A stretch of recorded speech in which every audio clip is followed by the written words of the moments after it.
Hollywood is burning down in real time, and the evidence is mounting. We're looking at an industry bleeding 18,000 jobs in just 2 years, still reeling from the strikes and facing massive corporate consolidations. But while the legacy system burns, platforms like YouTube are moving in and taking their piece of the pie, which begs the question, Aaron, are we watching a collapse or a hostile takeover of Hollywood? It's definitely a collapse. They've definitely, but the call is coming from inside the house. They've cut their own throat in a lot of ways, which I'm sure we'll get into. A recent report shows that Hollywood film and television industry still hasn't recovered from the 2023 writers and actors strikes.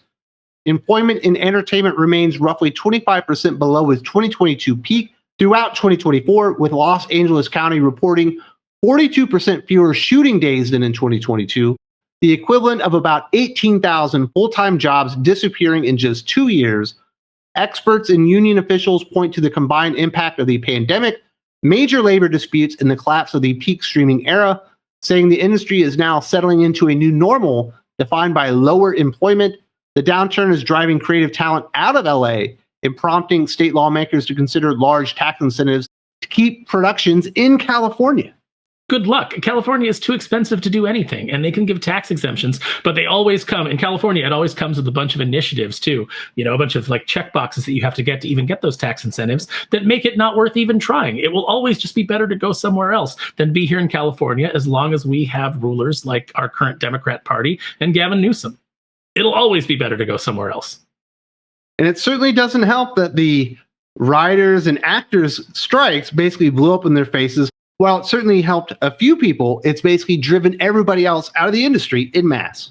And what did we say was going to happen? What did Neon at Clownfish TV say was going to happen? And then people cried that we were anti-union and et cetera, et cetera. It was like, no, we were just telling you what the inevitable result of this strike is going to be. It's going to be less jobs for people. You're not actually going to protect jobs. And this is a terrible time to do it because streaming has collapsed, the box office has collapsed, and you've got AI just right there on the doorstep. So this is a very bad time to go on strike and to demand more for less, or demand more for more people who don't deserve it. You are basically dying on a hill that you are going to die on.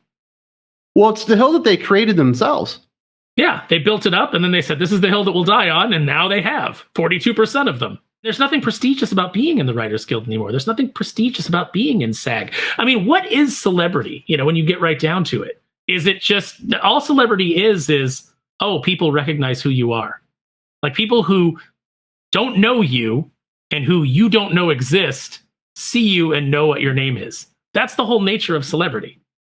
Well, nobody kind of feels bad for any of these people that it's happening to, because I think they made themselves so adversarial to essentially the public at large, always calling you out, calling you a racist, trying to, lord over you because I'm a celebrity. I get to tell you how to live your life. And I think a lot of people are kind of laughing about how this is going down and the fact that basically everything is burning in real time. Look, would I love to see Mark Ruffalo never get another paycheck again? Absolutely. But the problem is that there's all of these other people that the celebrities have hurt, that these strikes have hurt. You've heard all the caterers, you've heard all the electricians, you've heard all the set designers and things like that. All these other people that work in Hollywood who don't have the glamorous job, who don't make the giant paycheck. They're the ones that are hurting the most from these strikes. Mark Ruffalo with his $30+ million that he's sitting on while he preaches socialism, he will be fine. He's got enough money to never work again. But all these other people whose jobs he's cost with his ego-driven stupidity, they're the ones who are suffering. News that Warner Brothers Discovery is once again up for sale, with potential buyers including Paramount, newly merged with Skydance, has reignited fears of another devastating wave of Hollywood consolidation. While most unions are taking a wait-and-see approach, the Writers Guild of America has already warned that any merger would be a disaster for the writers, for consumers, and for competition. According to the 1,100 jobs already lost since Warner Brothers Discovery's 2022 merger and the long pattern of such deals reducing output and eroding labor power, if the sale proceeds, it could effectively remove another major studio from the marketplace, deepening the employment crisis facing creatives and crew members still reeling from the post-strike instability. The last 5 to 8 years of streaming television, movies, and just regular television has just been an abyss of just crappy product that all feels like the same thing. Nothing feels like a movie. It just feels like content. They need to be trying harder, and I don't think the consolidation and just eating each other alive is going to have any good results. Remember back in the day where you had like New Line Cinema, they had their own flavor of movies. You would have different studios out there that would bring different things to the table, and now everything is Taco Bell. Yeah. It's funny that the most accurate predictor of the future has been Demolition Man. And it's like when we watch that, we're like, oh, what a whimsical farce this is. And now, you see so much of it happening, and everything is becoming Taco Bell. I certainly don't want to see DC, as much as I'm like, I don't care if we get more James Gunn DC or we don't get more James Gunn DC, because I'm not that impressed with it. As much as I don't care about that, I certainly don't want to see it go over to Netflix and become the kind of homogenized garbage that they put out. I don't want to see a Superman movie that is the equivalent of The Witcher season 4. I don't want to see Lauren Hissrich in charge of anything that I care about. She's already destroyed The Witcher. Don't let her move on to anything else. And that's what Netflix does. Netflix is filled to the brim with activists. And so you will just get activist content that you don't want to watch. Well, it's certainly not just Netflix. All this consolidation has ruined so many franchises. Just think about Lucasfilm. We've ruined Star Wars. We've ruined Indiana Jones. They've also bought Marvel, which they kind of brought to new heights, but also have destroyed it afterwards. The Lord of the Rings going over to Amazon, completely destroyed. Star Trek destroyed by Paramount, the original parent company. But all these great things that people love that used to bring in millions and billions of dollars annually into the box office and got people excited, and you had water cooler conversations, all of that is dead because Hollywood is just the same thing no matter what company you go to. And it's funny. It's like, I remember a time where you'd find out that your favorite thing was going to be a movie, and you'd be like, oh, cool, I hope it's good. And now you hear your favorite thing is getting turned into a movie, and you're like, oh, God, please don't. Please don't. Please just leave it alone. Don't touch it. It's like once upon a time, if when George Lucas was in charge, he was like, I've hired this director and I've hired the screenwriter. We're doing an Old Republic movie.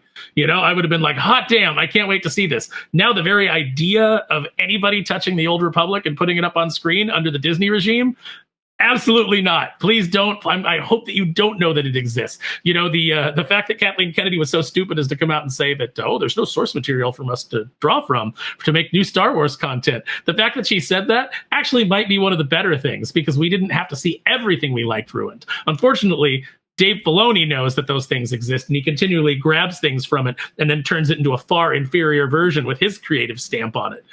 So like that's a problem. But please leave the Old Republic alone. Don't touch the things that I love. Just stop. Absolutely. And they'll continue to blame the fans, but Hollywood has no one but themselves to blame for all this. And they are getting very, very desperate.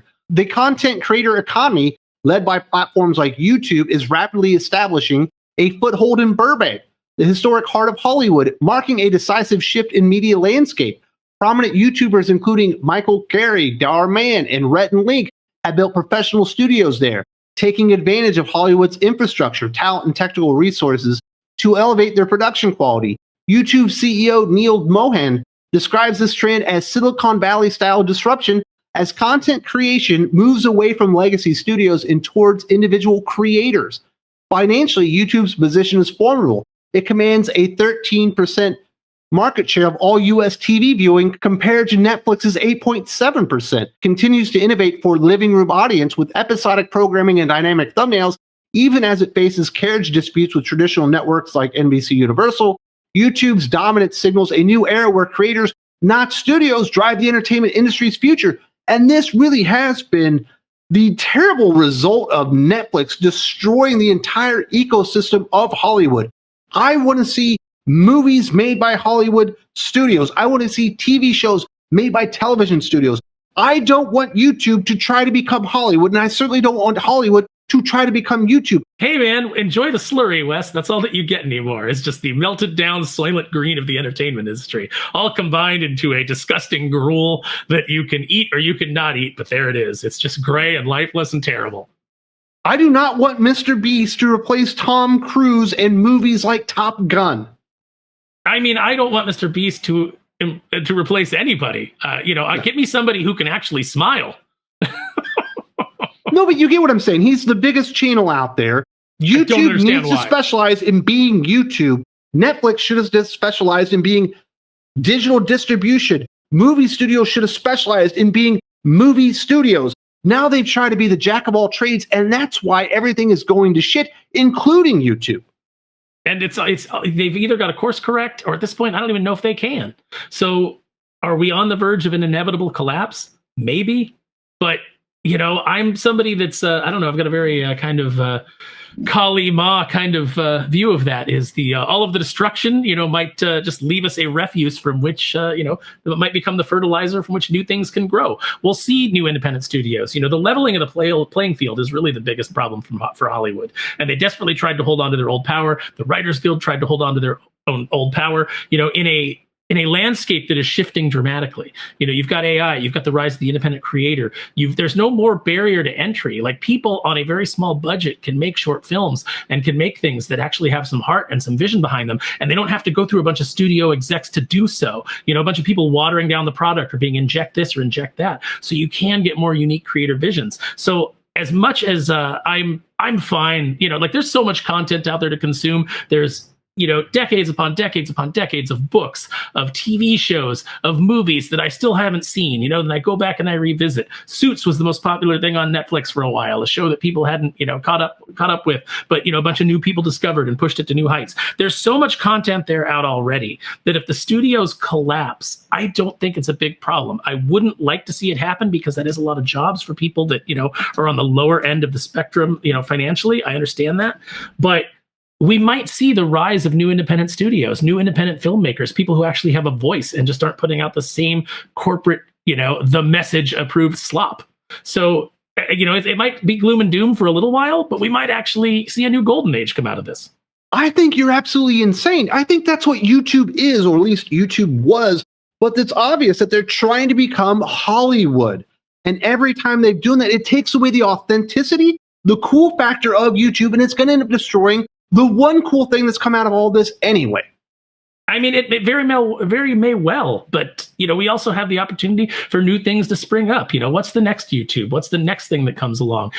As soon as they water something down and they make it trash, there's always something in the free market that responds and that comes up. So I maintain somewhat.